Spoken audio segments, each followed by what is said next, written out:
a beleza da ciência, ela é tão grande que tem como hoje, claro que você precisa de equipamentos, né? Você tem que ter ali toda uma tecnologia que dá para você saber direcionamento, dá para você saber datas praticamente exatas e horários praticamente exatos de chuvas. Só que essa medição ela é feita através de satélites ou são estações terrestres mesmo? Hoje é muito variado, mas você vê que é tanto que há 20 anos atrás tinha que ter as estações e as coletas manuais para poder fazer as equações e tal.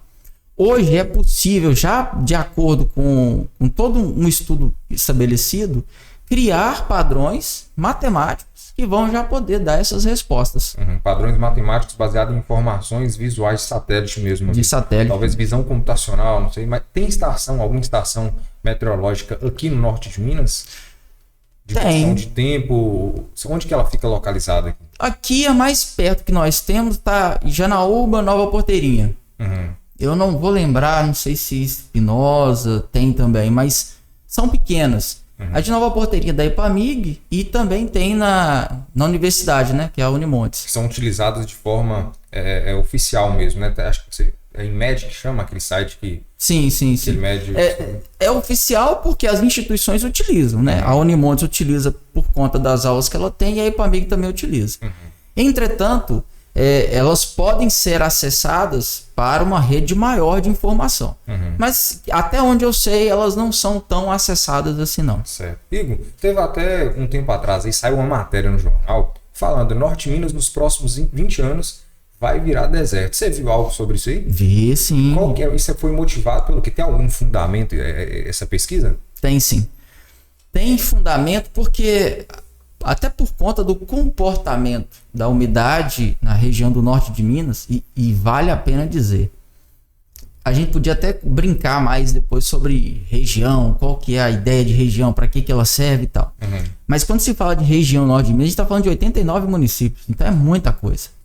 Então a gente está falando de Montes Claros, para cá para o norte, todo mundo. Então, dentro desse intervalo, você encontra municípios que têm uma boa pluviosidade, em torno de 1.000, 1.100, até 1.200. Isso se assemelha muito com as chuvas do Cerrado brasileiro.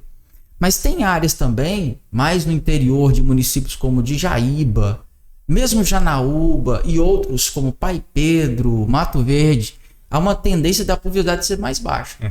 Associada a isso, desmatamento.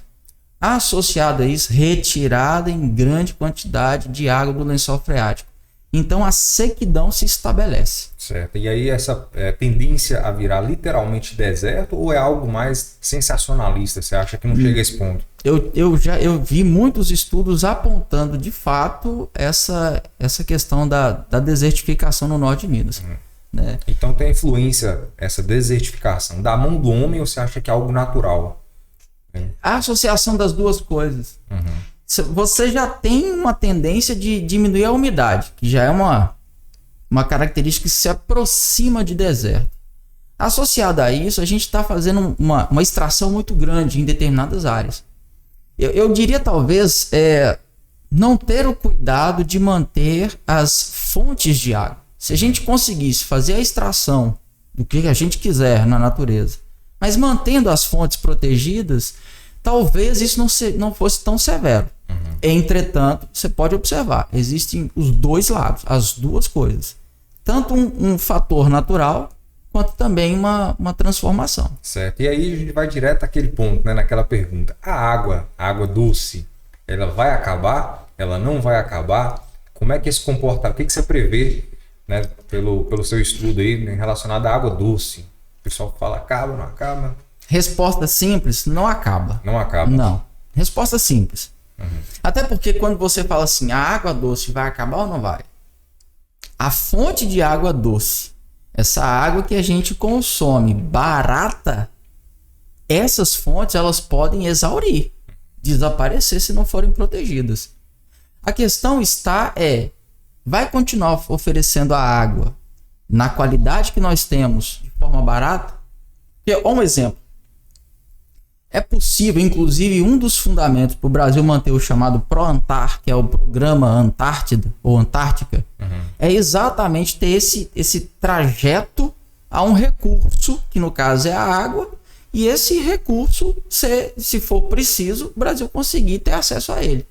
Então, sai um navio daqui do Brasil para ir lá na Antártica, buscar gelo, buscar água doce para trazer para cá.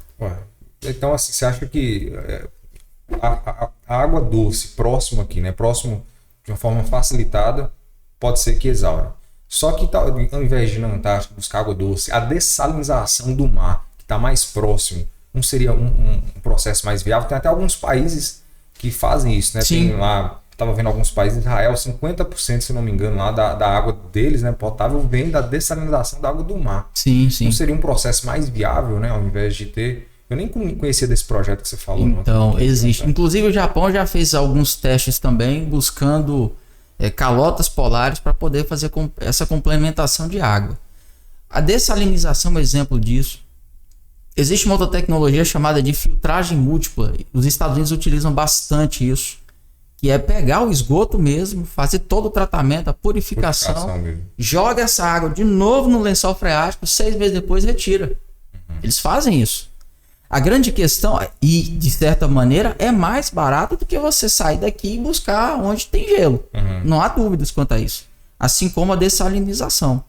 Mas mesmo assim, se eu pego, por exemplo, aqui Porteirinha, que tem a água vinda do Rio Mosquito, água de extrema qualidade. Aí a gente gasta isso, a gente não protege as fontes e vamos ter que fazer dessalinização de poço artesiano. Em média, se você pegar aí, a cada 10 poços perfurados, eu vou esperar que 7 sejam de água salobra. E dependendo do grau, da quantidade de sal, precisa de dessalinização. Eu vou esperar isso para mais ou menos, se você pegar daqui de Montes Claros, Juramento, até o Maranhão, você vai esperar que isso seja de poços mais de água salobra. Então, imagina a gente trocar essa água de altíssima qualidade, porque as fontes exauriram, para usar essa água de uma qualidade não muito boa, e eu ainda terei que usar energia para poder fazer a retirada do sal, e ainda terei que fazer o tratamento da água. Mas assim, quando a gente fala, né, de cuidar das fontes, proteger, e aí volta aquela questão de ciclos, volta aquela questão da natureza, o impacto da própria natureza ali, né, o que ela... Vamos voltar lá antigamente, né, que era tudo a Pangeia. Né? E aí foi formando os continentes, né, as placas foram afastando e tudo mais. Isso tudo está em constante movimentação, né? Sim. Correto essa afirmação. Corretíssimo. Pois é, então não faz parte. Isso não seria algo natural do planeta, essa mudança, né? Igual fala lá Lavoisier, a natureza nada se perde, nada se cria, tudo se transforma. Então, essa transformação até aí de onde essa água vai estar, né? Não é algo que independe da nossa vontade ou da nossa interferência? Tem essa questão, sem dúvida alguma. Porque a natureza, ela é essa grande força de energia, né? Ela é a base geral. Por isso que, para a gente entender o que é o planeta, a gente precisa dividir isso em várias ciências, para depurar o conhecimento da melhor maneira possível. Isso não tem dúvidas. E vale a pena a gente sempre lembrar que as ciências precisam conversar uma com a outra. Você até comentou disso, né? Como é que chama o livro? O autor A.D. de Sertilanges. Ele fala que seria empobrecido demais para qualquer que seja o cientista ele olhar somente para a ciência em que ele está inserido. Ele precisa conversar com outras ciências, até para dar essa ideia de um conhecimento socializado, dar a ideia de que de fato a gente está desenvolvendo, certo? Então a gente tem que olhar para essa linha também. Entretanto, o que acontece? Existem fontes de águas que elas são fixas. Claro, elas podem desaparecer, mas num processo natural ela levaria centenas, milhares de anos para sumir dali. Um exemplo, só para você entender o que é essa questão do tempo para a Terra. Quantos anos você acha que tem a idade do Rio São Francisco? Rio São Francisco? Cara, não tenho nem ideia. Eu vou chutar aí 200 anos? 200 anos, boa. São 500 mil anos de existência o Rio São Francisco. 500 mil anos? 500 mil anos. Aí você vai falar assim, mas aí é muito tempo. De fato. Mas se você pegar um processo na Terra, que um deles durou milhões de anos, Então o Rio São Francisco é recente, sabe? Sim. Só que você entende por quê que para o ser humano, se eu for olhar para o tempo cronológico humano, o Rio São Francisco é uma fonte fixa, porque para ele mudar vai precisar de milhares, em alguns casos até milhões de anos. A gente não sabe o que vai acontecer.